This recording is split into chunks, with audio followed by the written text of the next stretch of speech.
What's up, everyone? Welcome to Finance with Tony. Um, again, I continue to observe Novosibirsk city, where I live, and this channel would be devoted to though this channel would be devoted to frugality, frugal lifestyle, and personal finance. I would start. I'll start with introduction videos about my city and my background, and let's dive right in. At the moment, on the backwards, as you can see on the background, we I show you the sculpture that devoted to victims of nuclear disasters here in Novosibirsk city, in Narymsky Square, in Narymsky Square. This sculpture associates with victims of nuclear disasters, and if you ever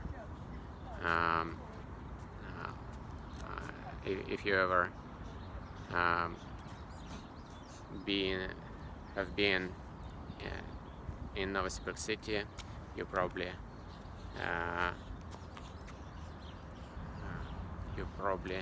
have seen that. Maybe not. It's not something large, but anyway, it's sort of small hallmark. And also here in Narymsky Square,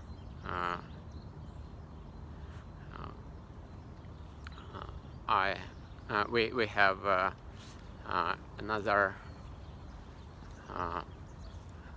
monument that I'll show you this monument in just in a few minutes. Well, meanwhile, let's speak about my background. I started study English when I was 33, which was that was 6 years ago, and I've never thought actually that I would speak English. I understand that my level of communication is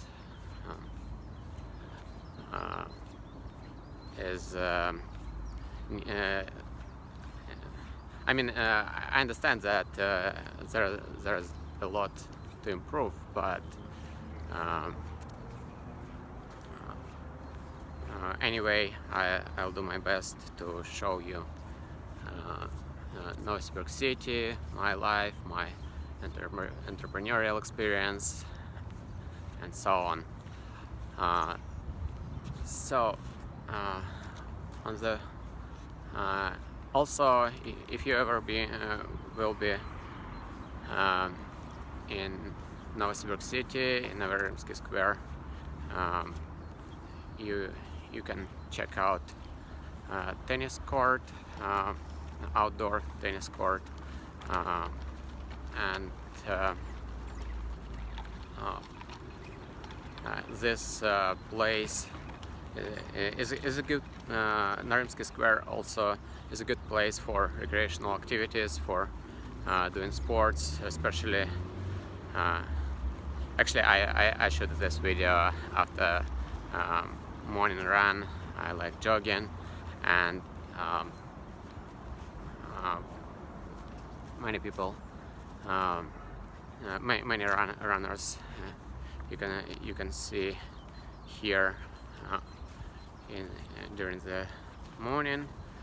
Also, so we are right on the way to the next to the next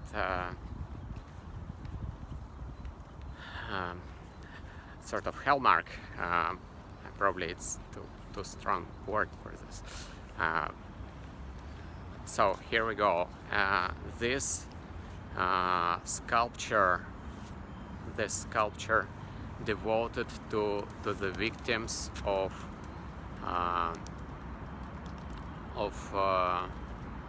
communist terror, of government terror in 1930s.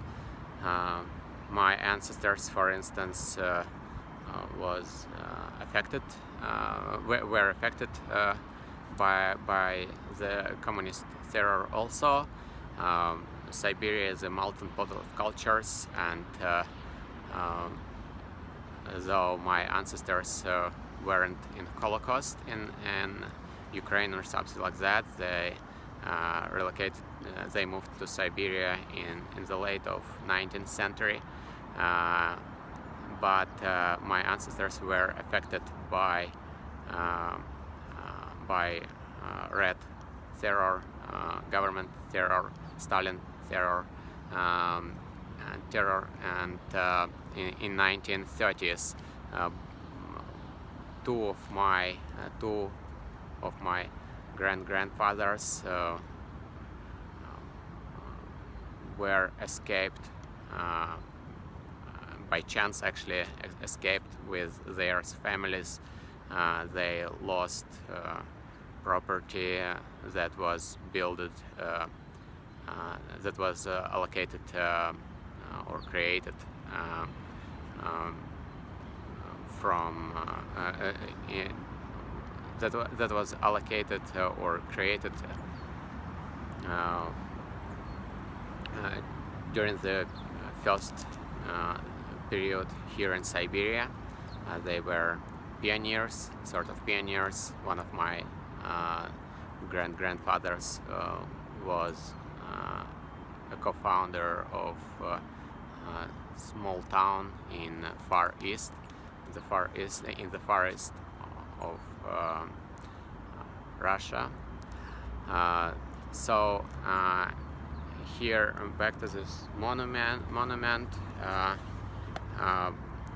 I'm not here on this monument. You can read actually amount of or number of victims in every city of former Soviet Union. I mean, it's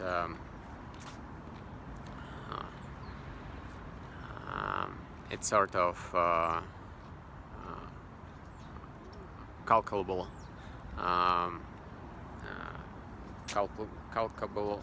evidence of cruelty and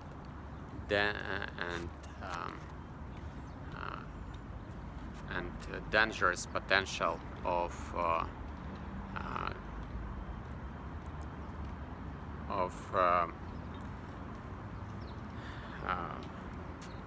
some would say government tyranny, government control. I would say probably, maybe particularly, its dangerous potential of socialism that could lead to the excessive government control. Well,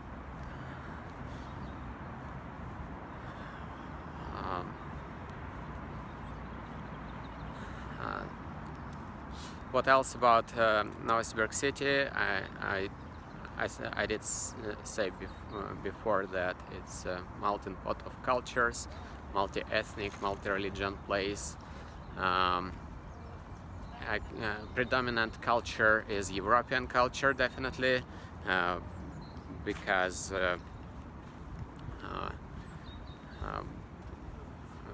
Siberia was colonized by Russia, and during the last few centuries, and at the same time when actually Northern California was colonized by Russian government also in the late of 18th century, first part of 19th century, and technically so some of people who were involved in this colonization were Siberians. It was Siberian. It was, for instance, it was Russian-American company that was created in Irkutsk city, near Baikal Lake, here in Siberia. It's really far from Novosibirsk city, almost a couple of thousand kilometers. But anyway, Novosibirsk has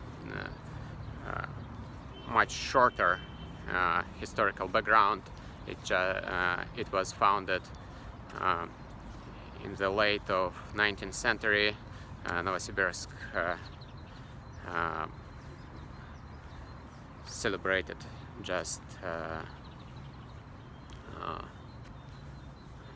120 birthdays, and nevertheless, it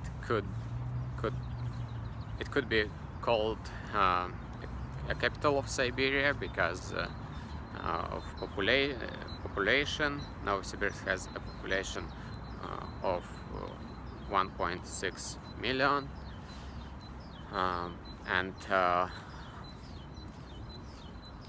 also Novosibirsk has 13 underground stations, contactless payments available everywhere, including underground stations, street food retail, and people in Siberia speak in 40 different languages. 10 of them are official. So what else? Probably it's safe to say that usually Siberia associates with sort of huge chunk of ice or snow, or with tundra, with harsh Siberian winters and so on.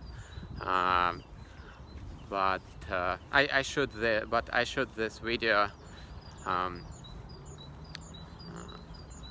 today in early May, and today is 6 May 2021, and today would be 75 degrees Fahrenheit, 75 degrees Fahrenheit, though it's just very beginning of May, and I would say it's a common temperature here, mid-70s, mid-60s, mid-70s Fahrenheit, which is 15-25 degrees Celsius. Well,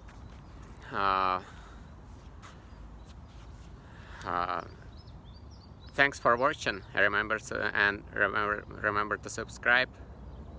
See you guys. Welcome to Novosibirsk city.